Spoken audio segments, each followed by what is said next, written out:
Hello students, welcome. Today we are discussing about kinds of function. देखिएगा kinds of function में अपन क्या क्या करेंगे. First of all one one function, second many one function, third onto function and fourth into function. ये अलग अलग चार categories हैं फंक्शन की कि जो फंक्शन है उसमें कौन कौन से फंक्शन ऑन टू होंगे, कौन से इन टू होंगे, कौन कौन से वन वन होंगे, कौन कौन से मैनी वन होंगे. ओके. फिफ्थ आप इसको वन वन ऑन टू बोल सकते हैं. One one onto. Okay. First of all one one function क्या होता है देखिएगा.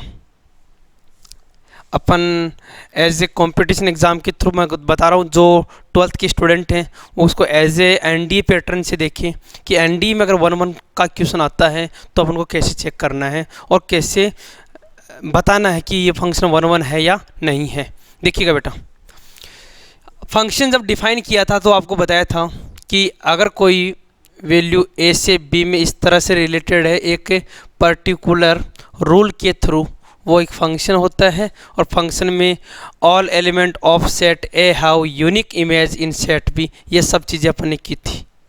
यहाँ पे अपन अलग अलग वैल्यू लेते हैं. मान लीजिए x1 है, x2 है, इसमें y1 y2 इस तरह से वैल्यूज आती है. मान लीजिए x3 है, इसमें y3 है. तो वन वन के अंदर आप क्या करेंगे, वन वन का मतलब है पर्टिकुलर एलिमेंट के लिए एक पर्टिकुलर आंसर होना चाहिए. हर फंक्शन के लिए एक अलग अलग इमेज होनी चाहिए. ऐसा नहीं है कि x1 रखा तो y1 आ रहा है, x2 रखा तो भी y1 आ रहा है. ऐसा नहीं होना चाहिए. कहने का मतलब ये है, if x1 not equal to x2, अगर x1 x2 अलग अलग हैं देन y1 ऑल इक्वल, या y1 बोल दीजिए या f(x1) बोल दीजिए, f(x1) also not equal to f(x2) होना चाहिए. अगर इनपुट डिफरेंट हैं तो आपके आउटपुट भी क्या होनी चाहिए, डिफरेंट होने चाहिए. अगर यहाँ पे x1 x2 ए में से बिलोंग कर रहे हैं तो आप ये बोलेंगे कि अगर इनपुट अलग अलग हैं तो आउटपुट भी अलग अलग होने चाहिए. ऐसा नहीं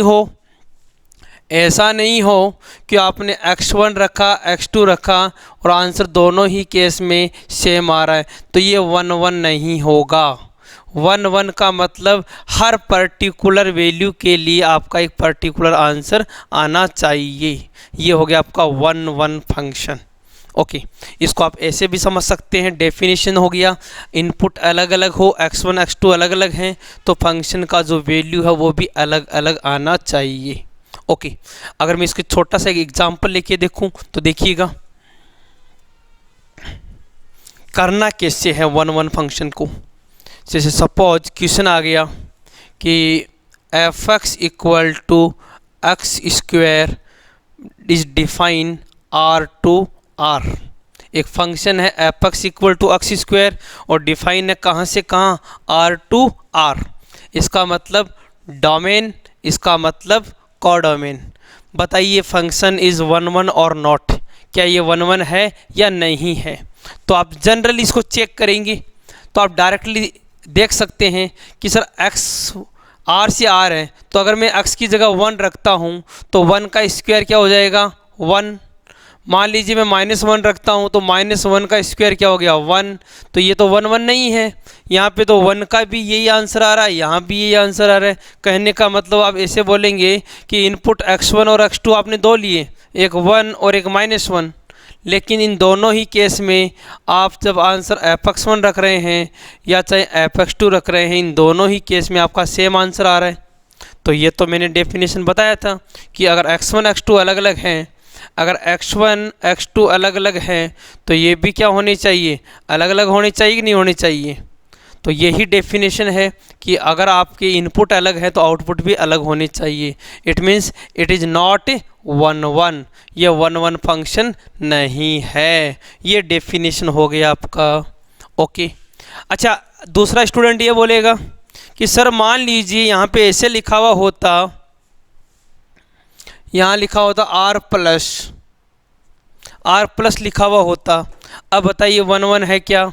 तो अब आप बोलेंगे सर इसका मतलब ये हो गया कि आप पॉजिटिव वैल्यू रखेंगे यहाँ पे, ओनली इसमें ओनली पॉजिटिव वैल्यू रखेंगे, कोई भी पॉजिटिव वैल्यू, जैसे मान लो 1 है, 2 है, 3 है, 4 है, 1/2 है, 1/5 है, कुछ भी रखेंगे। फिर क्या होगा? तब आपको हर बार डिफरेंट आंसर मिलेगा। बिकॉज 1 रखेंगे तो 1, 2 रखेंगे 4, 3 रखेंगे 9, 4 रखेंगे 16, 1/2 पे 1/4, 1/25। तो अगर ये r+2r डिफाइन है, इट मीन्स दैट इज 1 1। अब ये 1 1 फंक्शन है। इसी तरह अगर ये यहाँ से यहाँ ऐसे डिफाइन होता n2r, n का मतलब नेचुरल नंबर। अब नेचुरल नंबर भी आप 1 2 3 4 5 6 7 रखोगे, तो जैसे जैसे आप डिफरेंट वैल्यू रखोगे आंसर भी आपको डिफरेंट मिलेगा। It means that is 1 1 function. Okay, इसके अलावा ग्राफिकल मेथड भी आपके लिए बहुत हेल्प करेगा 1 1 समझने के लिए। कैसे? देखो, ग्राफिकल मेथड आप ये है कि आप जब फंक्शन का ग्राफ बनाते हैं, मान लो मैंने कोई ये ग्राफ बनाया, ग्राफ बना के आप एक्स एक्स के पैरेलल लाइन ड्रॉ करेंगे। क्या करेंगे? A line parallel to x axis. अगर लाइन एक्स एक्स को ओनली एक ही पॉइंट पे कट करता है, ओनली 1 पॉइंट पे कट करता है, ओनली एक ही पॉइंट पे कट करता है, it means that is called 1 1 function. ये क्या हो जाएगा? आपका 1 1 फंक्शन हो जाएगा। क्यों? आपने x की जगह x1 रखा तो आपका एक आंसर आ गया, अब आपका दूसरा आंसर नहीं आ सकता।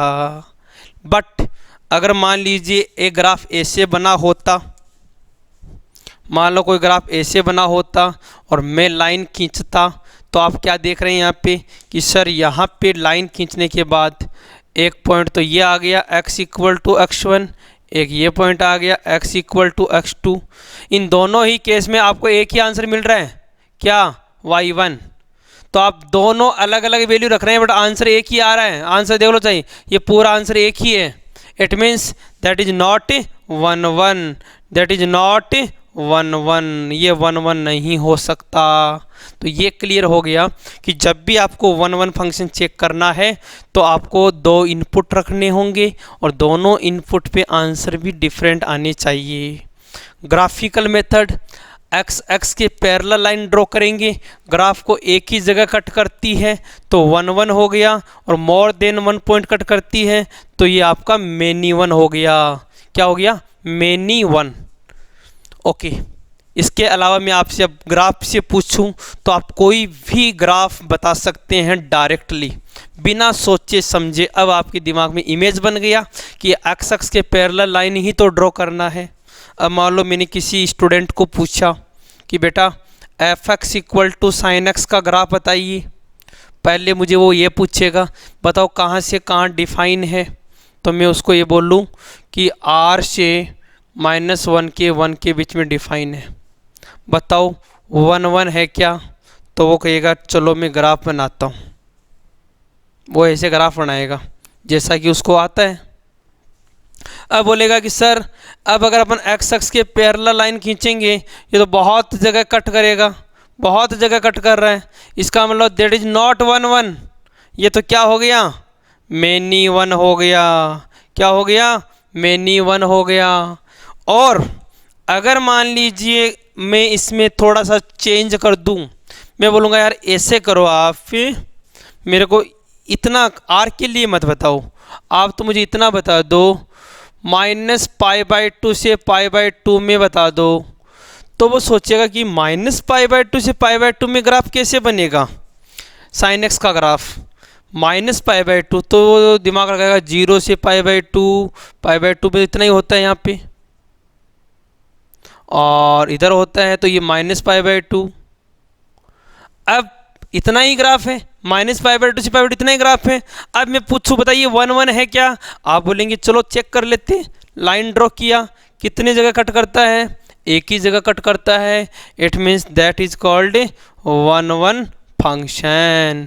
तो एक ही फंक्शन के वन वन मेनी वन हो सकते हैं, बट ये बताना ज़रूरी है कि फंक्शन कहाँ से कहाँ डिफाइन है, कितने से इंटरवल में डिफाइन है। तो आप देख रहे हैं एक ही फंक्शन अगर -π/2 से π/2 मैंने बाउंड किया तो ये 1 1 हो गया, और अगर मैं ऑल रियल नंबर के लिए लिया तो ये मेनी वन हो गया। तो इस तरह से आप देखेंगे कि कौन सा फंक्शन कब 1 1 है और कब मेनी वन है। Okay, yes. सिमिलरली अब आपसे मैं रैंडमली कोई ग्राफ पूछ लूँ।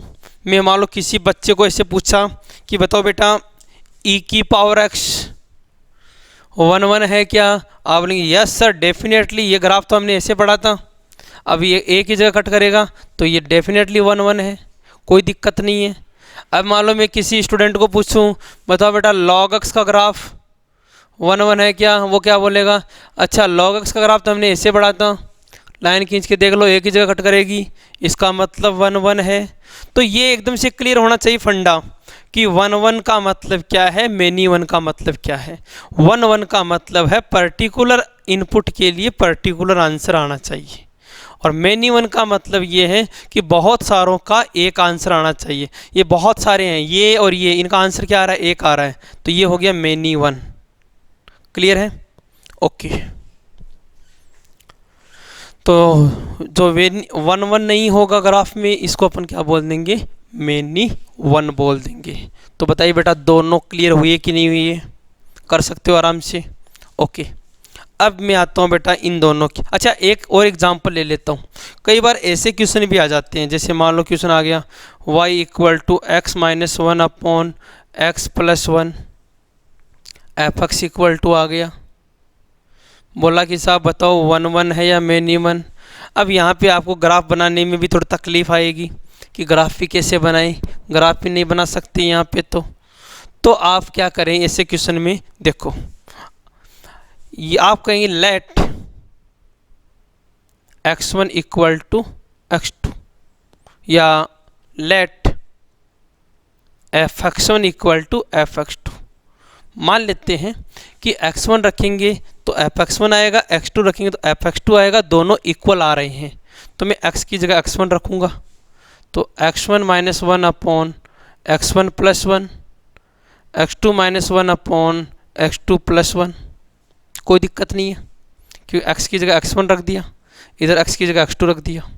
क्रॉस मल्टीप्लाई करते हैं, क्रॉस मल्टीप्लाई तो ये बन गया x1 x2, ये हो गया माइनस का x2 प्लस का x1 माइनस का 1 equal to x1 x2 minus का x1 प्लस का x2 माइनस का 1। कुछ कैंसिल हो रहा है, x1 x2 कैंसिल हो गया, या -1 से -1 कैंसिल हो गया। इसके अलावा आप बोलेंगे कि सर x1 और x1 कितने हो गए, 2x1, और x2 कितने हो गए, 2x2, मतलब x1 = क्या हो गया, x2। अरे फंक्शन f(x1 f(x2) इक्वल हैं और x1 x2 इक्वल हैं, तो यही तो मैंने डेफिनेशन बोला था कि अगर f(x1 f(x2) इक्वल है और x1 x2 इक्वल आ गया, it means that is 1 1 function. तो ये क्या हो गया आपका 1 1 फंक्शन हो गया। तो आई थिंक 1 1 और मेनी वन आपका अच्छे से क्लियर हो गया। अब अपन चलते हैं आगे ऑन टू इनटू के ऊपर। अच्छा एक चीज़ और याद रखना, 1 1 का एक नाम और है बेटा, इंजेक्टिव फंक्शन। इंजेक्टिव भी बोलते हैं 1 1 को। अब अपन कर रहे हैं कौन सा, onto function. Onto यही फंक्शन की एक कैटेगरी है ऑन टू। क्या होता है ऑन टू फंक्शन, देखो सपोज एक फंक्शन डिफाइन है f a to b, a से b में डिफाइन है, ये a है ये b है, a में कुछ एलिमेंट रखे हैं b में कुछ एलिमेंट रखे हैं, ठीक है। ए आपका डोमेन है, बी आपका कोडोमेन है, जानते हैं सब अच्छे से, कोई दिक्कत नहीं। जब इस तरह डिफाइन है तो ये आपका डोमेन है और ये आपका कोडोमेन है। ओके, ऑन टू फंक्शन क्या होगा, ऑन टू फंक्शन का डेफिनेशन ये है कि जो सेट बी में एलिमेंट रखे हुए हैं, जो सेट बी में एलिमेंट रखे हैं उन सभी एलिमेंट का प्री इमेज सेट ए में होना चाहिए।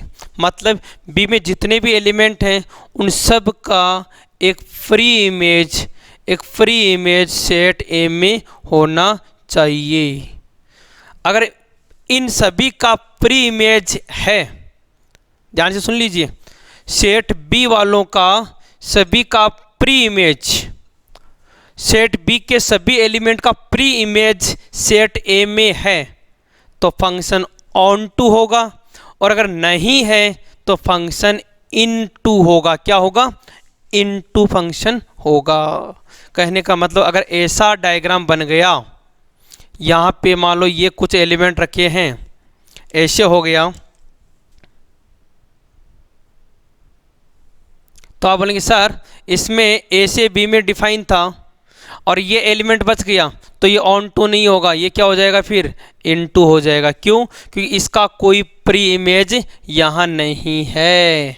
ओके, अच्छा ऐसा नहीं, ऐसा भी हो सकता है अगर चले तो कोई दिक्कत नहीं। जैसे मान लो ये है, मान लो इसका ये बन गया, मान लो इसका ये भी बन गया, और मान लो जैसे यहाँ पे एक और ये दिया हुआ है, ये भी आपका ऑन टू हो सकता है, कोई दिक्कत नहीं, बिकॉज यहाँ पे जो एलिमेंट थे उन सबका प्री इमेज है, तो ये भी आपका ऑन टू हो सकता है।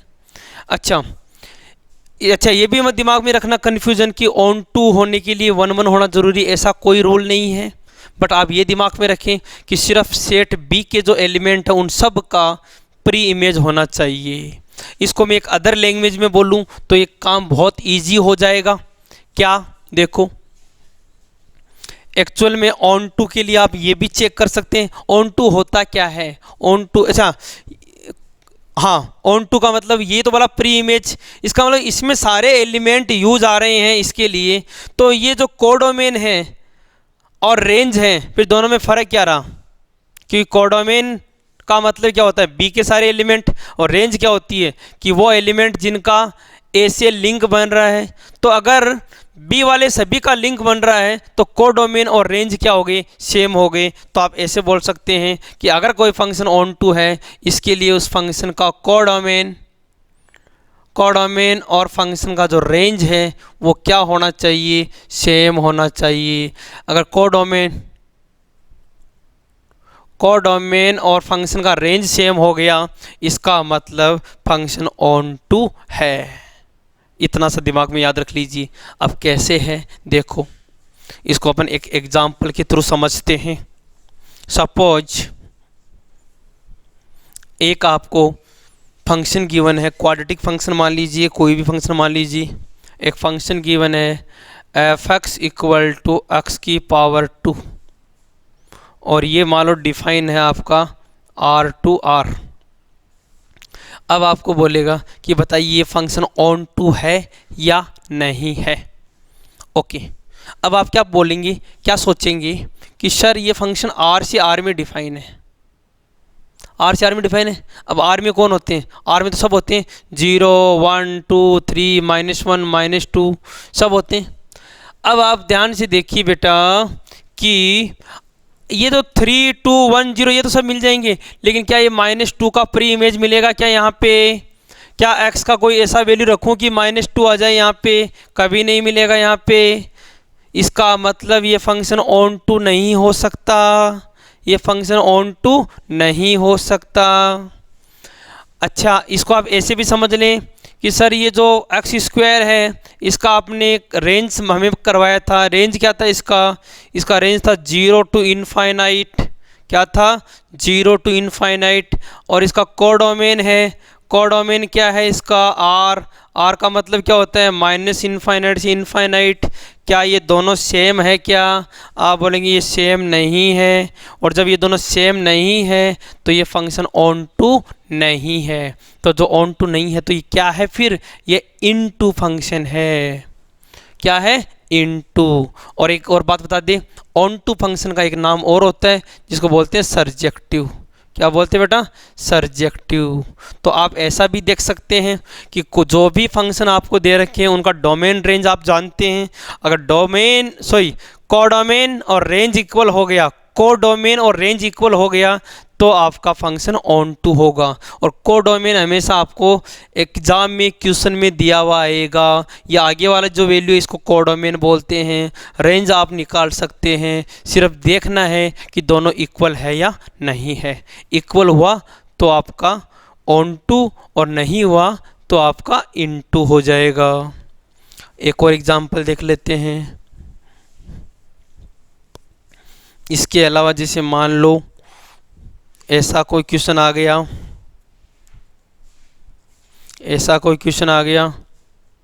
F x equal to e की power x R to R, बताओ ऑन टू है क्या। आप क्या बोलेंगे कि सर इस फंक्शन का जो कोडोमेन है, ये जो कोडोमेन है वो तो है आर। इस फंक्शन का जो रेंज है वो हमें बताया था 0 टू इनफाइनाइट, ये दोनों इक्वल नहीं है। इट मीन्स को ऑन टू नहीं है। इतना सा दिमाग में याद रखो। ओके, डेफिनेशन आपको बता भी दी कि जो सेट बी के सारे एलिमेंट हैं उनका प्री इमेज सेट ए में होना चाहिए।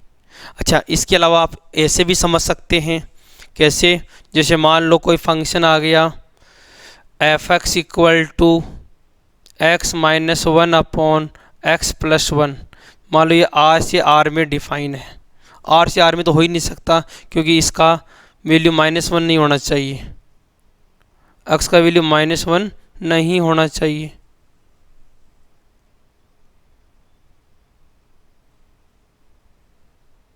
मान लो ये है कि फंक्शन r-1 से r में डिफाइन है, तो बताओ क्या ये फंक्शन ऑन टू होगा क्या। आपको ये पूछ लिया, तो आप क्या करेंगे इसके लिए? देखो, सबसे पहले आप एफ एक्स की जगह y रखो। क्या रखो? y रखा तो ये y बन गया आपका x-1 upon x plus one. बोलो बना कि नहीं बना? ओके, अब यहाँ से क्रॉस मल्टीप्लाई करो तो हो जाएगा एक्स वाई प्लस का y equal to x-1। x का वैल्यू निकालो यहाँ से, तो x इधर आके बन गया y-1 equal to -y-1। x का वैल्यू क्या हो गया? -y-1 upon y-1। माइनस से मल्टीप्लाई करेंगे सबको तो 1 प्लस का y अपॉन 1 - y आ गया। अब इसके अकॉर्डिंग आप क्या बोलेंगे कि y का वैल्यू 1 नहीं होना चाहिए। y का वैल्यू 1 नहीं होना चाहिए, इसका मतलब इसका रेंज क्या आ गया? रेंज आ गया r-1। r का वैल्यू 1 नहीं होना चाहिए, तो इसका रेंज r-1 है और यहाँ पे रेंज r दिया हुआ है। दोनों इक्वल नहीं है, और दोनों इक्वल नहीं है, सो इट मीन्स दोनों इक्वल नहीं है, it means it is not onto. It is not onto, ये ऑन टू नहीं है, ये क्या है? ये इन टू फंक्शन है।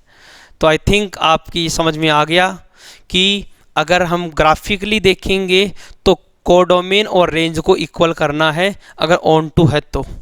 अगर इस टाइप का कोई फंक्शन आता है तो इसको y इक्वल टू करके इसका रेंज निकाल लेना है और देखना है कि कोडोमेन की इक्वल है या नहीं है।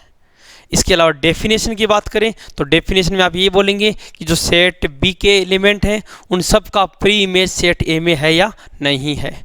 तो इस तरह से आप ऑन टू चेक कर सकते हैं। तो ये फंक्शन हो गया 1-1 ऑन टू चेक करने का पैटर्न। ओके स्टूडेंट, आगे चलते हैं। देखो, फिफ्थ जो है वो है आपका 1-1 ऑन टू।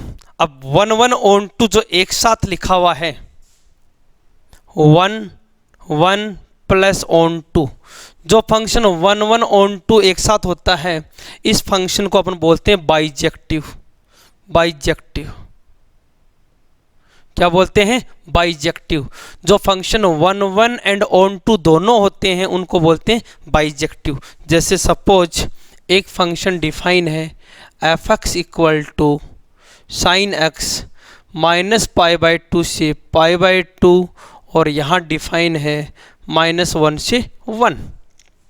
अब आपको पूछिए क्या ये फंक्शन बाइजेक्टिव है? आप कहेंगे अभी चेक कर लेते हैं। फर्स्ट ऑफ ऑल आप चेक करेंगे 1-1, क्या ये 1-1 है? आप बोलेंगे 1 1 चेक करना है, तो 1 1 चेक करने के लिए फटाफट से ग्राफ बनाइए, π/2 तक ग्राफ बनाइए। ये ग्राफ बना दिया π/2 तक, इधर -π/2 इधर +π/2, एक जगह कट कर रहा है, इसका मतलब 1 1 है, तो 1 1 हो गया।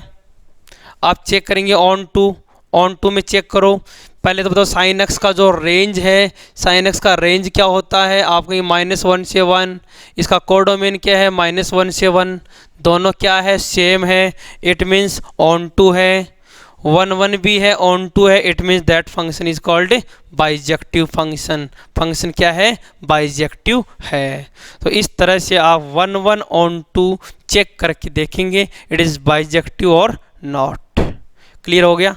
अपने एनडीए में इसी लेवल के क्वेश्चन आते हैं और इन क्वेश्चंस को आप इस तरह से चेक कर सकते हैं। ठीक है बेटा, अभी के लिए इतना ही। Thank you. जय हिंद, जय भारत।